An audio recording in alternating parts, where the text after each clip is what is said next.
Hey guys, good morning, welcome back to my channel. मेरे पास सब बच्चों को तो गाइस आज बात करने वाला हूं कि आप पेंशन के हकदार कब होंगे। जैसे आप कहीं भी काम कर रहे हैं और आपका पीएफ कटता है, जैसे किसी कंपनी में आपने काम किया, 10 साल काम किया या 20 साल काम किया, तो गाइस आप पेंशन के हकदार कब होंगे। ठीक है, पेंशन आपको कब मिलेगी। और गाइस बहुत सारे लोगों को ये डाउट है, जैसे उन्होंने किसी कंपनी में काम किया, 5 साल किसी कंपनी में काम किया और 5 साल आगे किसी कंपनी में काम किया, तो वो पेंशन के हकदार कब होंगे।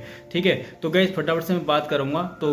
तो गाइस फटाफट से बात करेंगे। नौकरी के बीच आ जाएगा लंबा गैप, तो कैसे गिना जाएगा 10 साल का पीरियड, कब होंगे आप पेंशन के हकदार। तो गाइस फटाफट से इसके लिए बात कर लेते हैं। अगर आप किसी कंपनी में लगातार 10 साल तक नौकरी करते हैं तो आप ईपीएफओ की पेंशन स्कीम ईपीएस के तहत रिटायरमेंट की उम्र पर पेंशन पाने के हकदार हो जाते हैं। लेकिन नौकरी अगर छूट जाए और दूसरी नौकरी मिलने में 2 से 3 साल का समय लग जाए तो नौकरी की कुल अवधि कैसे गिनी जाएगी।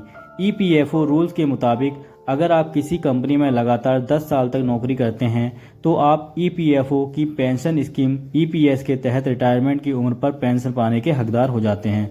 जैसे कि आप किसी कंपनी में अगर लगातार 10 साल काम करते हैं तो आप पेंशन पाने के हकदार हो जाते हैं। लेकिन मान लीजिए कि किसी व्यक्ति ने 4 सालों तक नौकरी की, लेकिन उसकी जॉब चली गई, नई नौकरी मिलने में 2 से 3 साल लग गए, तो अब उसकी नौकरी के वर्षों की गिनती किस आधार पर होगी, तो इसके बारे में हम फटाफट से जानेंगे। क्या नौकरी की अवधि की कैलकुलेशन नई नौकरी के साथ नए सिरे से की जाएगी या उसके गैप पर ध्यान न देकर पिछली नौकरी की अवधि में नई नौकरी को जोड़कर जॉब के वर्षों को गिना जाएगा। ये एक ऐसा सवाल है जो तमाम कर्मचारियों के मन में होता है। आइए आपको बताते हैं इसको लेकर क्या है नियम, ताकि किसी भी तरह के संशय को खत्म किया जा सके। जाने क्या होता है लंबे गैप के बाद। नौकरी में एक संस्था छोड़ने के बाद अगर नई नौकरी मिलने में लंबा गैप आ जाए तो परेशान होने की जरूरत नहीं। ऐसे में आप जब कभी भी दोबारा कहीं नौकरी शुरू करें तो अपना यूएनए नंबर वहीं रखें जो पिछली कंपनी में था। इससे नौकरी बदलने पर आपकी नई कंपनी की ओर से भी उसी अकाउंट में पैसा ट्रांसफर कर दिया जाएगा।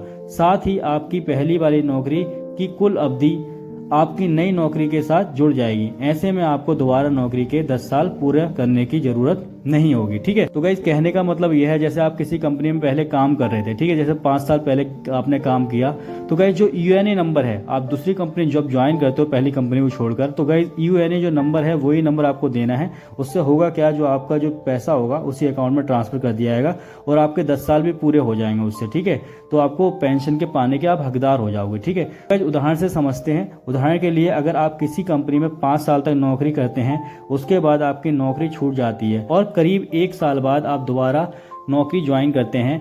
दूसरी नौकरी में अगर आप अपना वही यूएनए नंबर ऐड कराते हैं तो आपकी नौकरी के 5 साल बेकार नहीं जाते।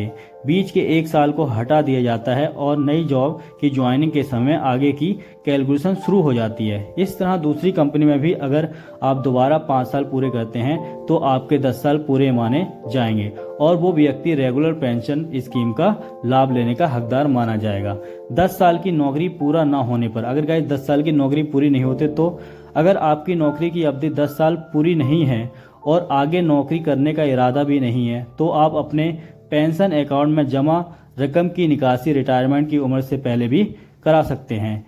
इस परिस्थिति में पेंशन राशि की निकासी पर आपको कोई ब्याज नहीं मिलता, बल्कि एक फॉर्मूला के तहत पेंशन का लाभ तय किया जाता है। यह फॉर्मूला आपकी नौकरी की कुल अवधि और अंतिम सैलरी पर निर्भर करता है। तो गाइज आज हमने जाना कि हम पेंशन पाने के हकदार कब होते हैं। तो गाइज जब हमारे 10 साल किसी कंपनी में पूरे हो जाते हैं तो हम पेंशन पाने के हकदार हो जाते हैं। ठीक है, आप किसी कंपनी में पहले काम अगर आपने 5 साल किया है और बीच में गैप भी दे दिया है और वही यूएनए नंबर का आप यूज करते हैं जो पहली कंपनी में करते हैं और दूसरी कंपनी जब ज्वाइन करते हैं, तो गाइज तब आपको 10 साल पूरे हो जाते हैं, तब भी आप पेंशन पाने के हकदार हो जाते हैं।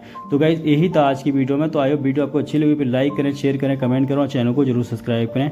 Love you all guys.